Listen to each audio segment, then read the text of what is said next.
আল্লাহ রাসূল সাল্লাল্লাহু আলাইহি ওয়াসাল্লাম ইলমের বিষয় একটি হাদিস এভাবে বলেছেন যে মা ইউরিদুল্লাহু বিহি খায়রান ইউফাক্কিহু ফিদ্দিন ওয়া ইন্নামা আনা কাসিমুন আল্লাহু ইউতি, রাওয়াহুল বুখারী।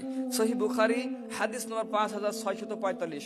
আল্লাহ রাসূল বলেছেন, আল্লাহ যদি কারো ভালো চান, কল্যাণ চাই, তাকে ইলম দান করেন। সুতরাং আমাদেরকে ইলম অর্জনের জন্য অপ্রান্ত চেষ্টা করতে হবে, সময়ের পর সময়, ঘন্টার পর ঘন্টা, কষ্টের পর কষ্ট করে ইলমকে অর্জন করতে হবে। ইলম খাওয়ার কোনো বস্তু না, এটা নিজের প্রচেষ্টায় কষ্টের মাধ্যমে অর্জন করে নিতে হয়। ছাত্ররা খেয়াল করেন, ইলম বাজারে কিনতে পাওয়া যায় না, ইলম কোন দোকানে কিনতে পাওয়া যায় না। ইলম নিজে কষ্ট করে মেহনত করে অর্জন করে নিতে হয় এবং আল্লাহর কাছে যেতে হয়। আল্লাহ বলেছেন, পৃথিবীতে যত কল্যাণ দিয়ে থাকেন সবচাইতে বড় কল্যাণ হচ্ছে ইলম, সবচাইতে বড় কল্যাণ হচ্ছে জানা, বোঝা, জ্ঞান। এই জন্য নবীজি বলেছেন, মা ইউরিদুল্লাহু বিহি খায়রান, আল্লাহ যদি কাউকে কল্যাণ চান, ইউফাক্কিহু ফিদ্দিন, তাকে দ্বীনের বিষয়ে ফাকিহ অর্থাৎ গভীর জ্ঞান দান করেন। আল্লাহু আকবার। আল্লাহ রাসূল পরে বলেছেন, ওয়া ইন্নামা আনা কাসিমুন আল্লাহু ইউতি, আমি হচ্ছে বন্টনকারী আর আল্লাহ হচ্ছে দানকারী। কত সুন্দর কথা। আল্লাহ রাসূল ইলম বন্টন করে দিয়ে গেছেন আমাদের মধ্যে। আল্লাহ রাসূল বলেছেন, সুতরাং তোমরা ইলমকে ফারাদা আলাইকুমুল কোরআন, বিশেষ করে কোরআনকে শিক্ষা করো, অতি শীঘ্রই কোরআনকে তোমাদের মাঝে থেকে উঠিয়ে নেওয়া হবে। আন আলী রাদিয়াল্লাহু আনহু قال قال رسول الله صلى الله عليه وسلم ইউশিকু আলা ইয়াতিয়ান নাস জামান, আলী রাদিয়াল্লাহু আনহু বলেন, আল্লাহ রাসূল বলেছেন, ইউশিকু অতি শীঘ্রই, ইউশিকু আলা ইয়াতিয়ান নাসি জামানুন, মানুষের মধ্যে এমন একটা জামানা উপস্থিত হবে, এমন একটা জামানা উপস্থিত হবে, ইয়াতিয়ানা নাসি জামানুন লা ইয়াবকা মিনাল ইল্লা ইসলাম ইল্লা ইসমুহু, ইসলাম থাকবে নামে। একটা জামানা উপস্থিত হবে যে সময় ইসলাম একটা ধর্ম। কিছুক্ষণ আগে আমাদের ছাত্র ইসলাম সম্পর্কে গুরুত্বপূর্ণ আলোচনা করেছেন। সেই ইসলাম সম্পর্কে রাসূল বলেছেন, একটা জামানা থাকবে ইল্লা ইসমুহু, যে ইসলাম থাকবে নামে, কিন্তু তার কোনো বাস্তব নিয়ম নীতি পৃথিবীতে কার্যকর হবে না।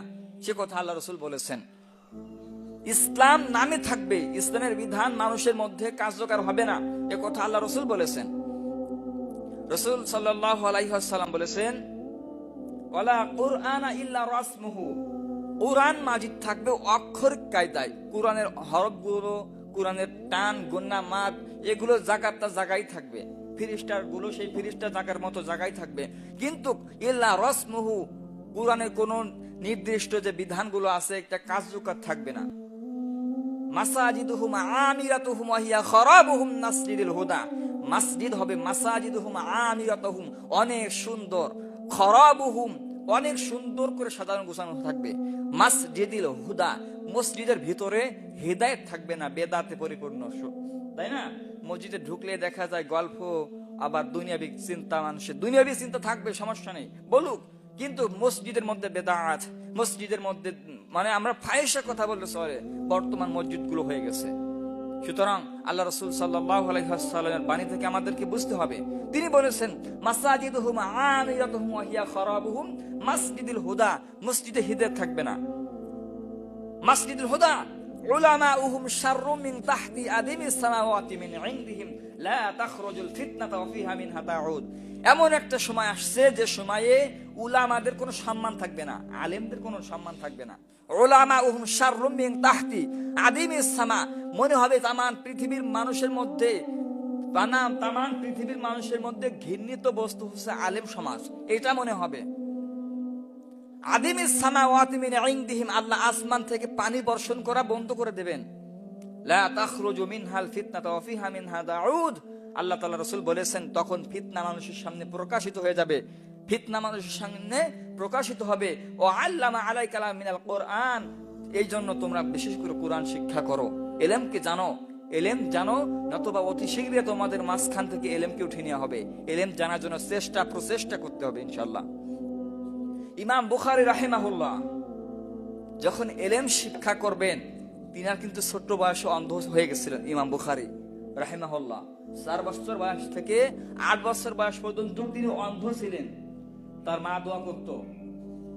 ইমাম বুখারী রাহিমাহুল্লাহর মা একজন সৎ লোক, একজন নেককার মহিলা ছিল, দোয়া করতো ইমাম বুখারীর জন্য, আল্লাহ তার চক্ষুকে খুলে দিন, তাকে দিনের জন্য কবুল করে দিন। তার বাবা ছিল অঢেল সম্পত্তির অধিকারী, অনেক সম্পত্তি ছিল, অনেক টাকা পয়সা ছিল, অর্থ ছিল।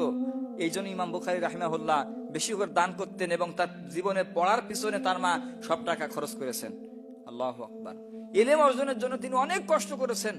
হাদিস থেকে জানা যায়, আল কায়েস কাসির ইবনে কায়েস রাদিয়াল্লাহু আনহু قال قال রাসূলুল্লাহ সাল্লাল্লাহু আলাইহি ওয়াসাল্লাম, একজন ব্যক্তি আসলো কামা ফি দামেশকি, দামেশকের মসজিদ থেকে মসজিদে নববীতে আসলো, এসে বলল হাজাতিহি, আমি কোন দুনিয়ার কোন হাজতের জন্য আসি, বিতুহাদিসু বালাগানি আন্নি রাসূলুল্লাহ সাল্লাল্লাহু আলাইহি ওয়াসাল্লাম, আমি শুনেছি যে কায়েস আপনি একটা রাসূলের হাদিস জানেন, সেই হাদিসটি আমার কাছে একটু বর্ণনা করেন।